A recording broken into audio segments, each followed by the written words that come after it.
pressure makes diamonds comes from. It's an inside joke between us and the team, Catholic baseball team.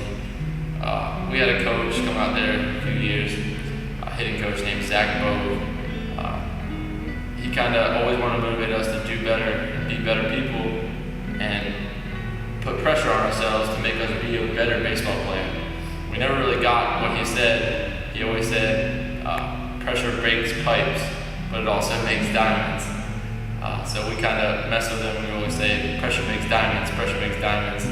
But then, thinking about it, it actually is a really good thing to say to yourself or to live by. Thinking about pressure makes diamonds. The more pressure you have on yourself makes you want to be a better person, makes you want to do better, because you got all that pressure on you. And it kind of just came from a little thing, but it had deeper meaning than what we really made it out to be. And that's kind of what I kind of live by today. It was a young man who, he wanted to make a lot of money, and so he went to this guru, right? And he told the guru, I want to be on the same level you're on. And so the guru said, if you want to be on the same level I'm on, I'll meet you tomorrow at the beach.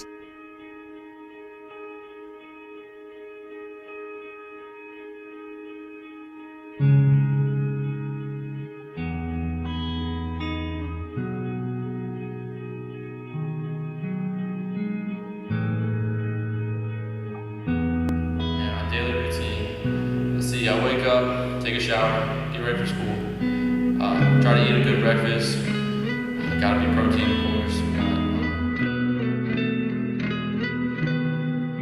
So the young man got there at 4 a.m., he all ready to rock and roll, got on the suit, he should have wore shorts. The old man grabs his hand and said, how bad do you want to be successful? He said, real bad. He said, walk on out in the water. So he walks out into the water, watch this. When he walks out into the water, it goes waist deep. So he like, this guy crazy. Drive to Kathleen. I have first and second period there. After that, I leave early and I drive to Central Florida Aerospace Academy during the day. Get there for third period. I go third. I got college, 4th through 6th. And then I got electronics and aviations class. And after I get out of there, I usually go to baseball practice. After baseball practice, I come into work here at Anytime Fitness, and then I work there until about 10 o'clock at night, and I try to get a good workout in after, and I go home and go to sleep. Alex came here 3 years ago from Hillsborough County, and unknowingly, to us, he had been associated with Coach Mills in a private baseball academy over there. We kind of found that out after the fact that year, so we had to stop him from playing, ended up forfeiting some baseball games. And so that year he wasn't even allowed to play, along with another young man from Hillsborough County. We had to do the same thing, so it was an unfortunate accident, but had no clue that Coach Mills had, he had no real contact with Alex, so it wasn't anybody's fault, but the fact that Coach Mills worked at the baseball academy and Alex went to the baseball academy and played on one of the baseball teams made Alex ineligible, and the other young man, so that was an unfortunate start to his career at Kathleen High School, but always a first-class young man. From the time he got here, you could see that he was going to be a very good baseball player, and that turned out to be just the case. He's going to the University of Jacksonville, I guess a combination academic and baseball scholarship, and I found out, this year I didn't know that he'd pretty much been living on his own for almost the last 2 years, that he had been living up in Carlton Arms, up on the north end of town, working, paying his rent, paying for a car, and on top of all of that, continuing to be a high-level academic kid and getting all of his different pilot licenses, so he's quite an amazing young fellow.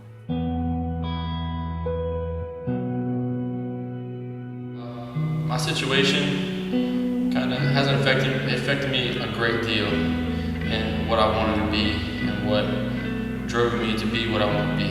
I've always had that mentality, be the best you can be, give it 100%, and if you're not perfect, then you're not trying hard enough. I know it's a bad mentality to have, but it's just how I am. Adrian, like I want to make money, he got me out here swimming. I didn't ask to be a lifeguard.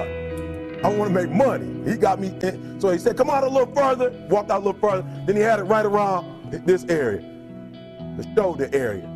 So this old man crazy. He making money, but he crazy. He said, come on out a little further. Came out a little further. right at his mouth. My man like, I'm about to go back in here. This God is mine. So the old man said, I thought you said you wanted to be successful. He said, I do. He said, walk a little further. He came, dropped his head in, held him down, hold him down. My man getting scratching, holding him down. He had him held down. Just before my man was about to pass out, he raised him up. He said, I got a question for you. He told the guy, he said, when you want to succeed as bad as you want to breathe, then you'll be successful. I don't know how many of y'all got asthma in here today, but if you ever had an asthma attack before, you short of breath, SOB, shortness of breath, you wheezing. The only thing you trying to do is get some air. You don't care about no basketball game. You don't care what's on TV. You don't care about nobody calling you. You don't care about a party. The only thing you care about when you're trying to breathe is to get some fresh air. That's it. And when you get to the point where all you want to do is be successful as bad as you want to breathe, then you'll be successful. And I'm here to tell you, number one, that most of you say you want to be successful, but you don't want it bad. You just kind of want it. You don't want it badder than you want to party. You don't want it as much as you want to be cool. Most of you don't want success as much as you want to sleep. Some of you love sleep more than you love success. And I'm here to tell you today, if you're going to be successful, you got to be willing to give up sleep.